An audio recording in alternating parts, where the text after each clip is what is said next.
What's going on, Courserians? Jeff Giles here from Toronto, Ontario, and for week 3 I've chosen to do my assignment tutorial on how to create a submix in my DAW, which is Reaper. So let's get to it.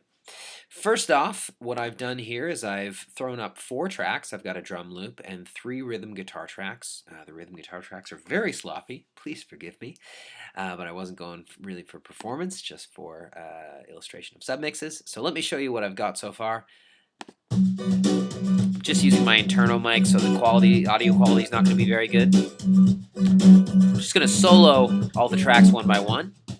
I've got my drums here. I've got one guitar here.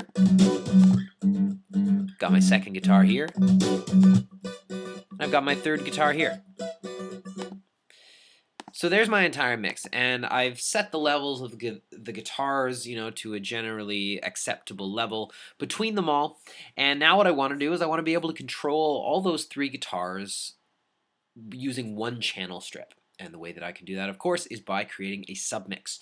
Reaper makes it very easy to create submixes. What we can do is I'm going to go to my little track window here. I'm going to hit Command T, or I can double click, and that'll create a new track. I'm going to name this track Guitar Submix. There we go.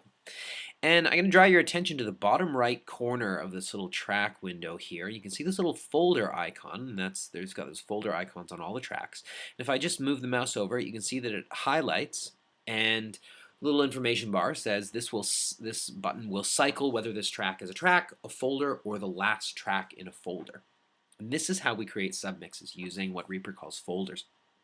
So what I'm going to do first is I'm going to drag my 3 guitar parts below the guitar submix track, and then when I go and click this icon here, it's going to change the guitar submix from a track to a folder. And you can see that the 3 rhythm guitar tracks just got indented. That indicates that they are now part of that folder.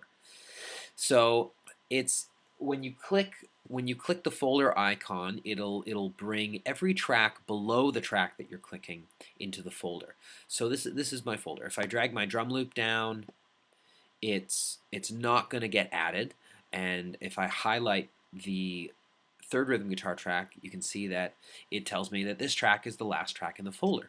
If I want to click that, it will make the drum loop the last track in the folder, although I don't want to do that. So I'm going to go back to making this rhythm guitar, 3rd rhythm guitar, the last track in the folder. What I can also do, you might be able to see there, is I can create a submix of a submix. So you can see that under my guitar submix folder, I've got everything, and then I've actually made the rhythm guitar 3 into a folder as well using the drum loop. We're not going to worry about that right now. We're just going to worry about our 3 guitars in the submix. So now what I can do, if I play back, I can control all the guitars just using this one guitar submix channel strip.